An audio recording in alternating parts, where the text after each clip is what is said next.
સમય સાથે બધું સ્માર્ટ બનતું જઈ રહ્યું છે, જેમાં હવે વીજ વિભાગ પણ સ્માર્ટ બનવા લાગ્યું છે અને દેશભરમાં સ્માર્ટ મીટર વિરોધ છતાંય લગાવવામાં આવી રહ્યા છે.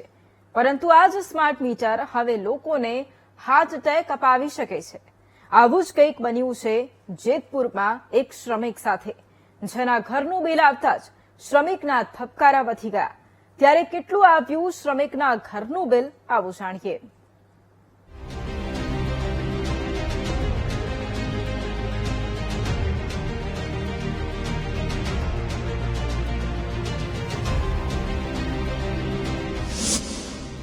સ્માર્ટ મીટર બન્યું હાર્ટ એટેક મીટર. શ્રમિકના ઘરનું બિલ આવ્યું 32,72,222 રૂપિયા. ભાઈ, જે વ્યક્તિ મજૂરી કરી પોતાના પરિવારનું માંડ માંડ ગુજરાન ચલાવતો હોય, તેના ઘરનું વીજળીનું બિલ 32 લાખથી વધુ આવે તો સ્વાભાવિક છે તેને હાર્ટ એટેક જ આપવાનો. આવું જ કંઈક જેતપુરના દીપિકા રાઠોડ સાથે બન્યું, જેમના ઘરનું બિલ જ્યાં 1200 રૂપિયા આવતું હતું, તે બિલ સ્માર્ટ મીટર લાગતા સીધું જ 32 લાખે પહોંચી ગયું.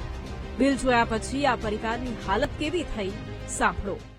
गणेश नगर में मकान है, मैं ऑनलाइन भरता था.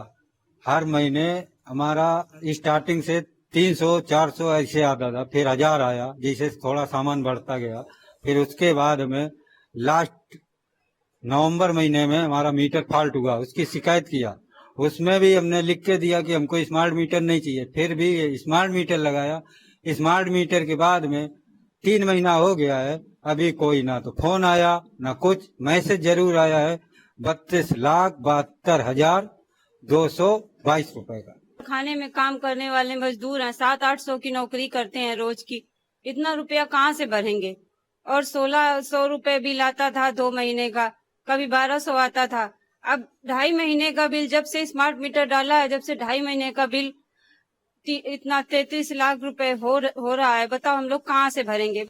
સ્માર્ટ મીટરનો પહેલાથી જ લોકો વિરોધ કરી રહ્યા છે, કારણ કે વધુ બિલ આવતું હોવાના અને ઉઘાડી લૂંટના લોકો પહેલા પણ આક્ષેપ લગાવી ચૂક્યા છે.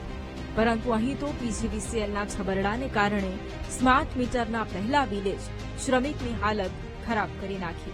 જોકે હવે આ મુદ્દે પીજીવીસીએલના અધિકારીઓ ગ્રાહકોને શું જવાબ આપે છે તે જોવું રહ્યું. ધ્રુવ મારું, VTV ન્યૂઝ, જેતપુર.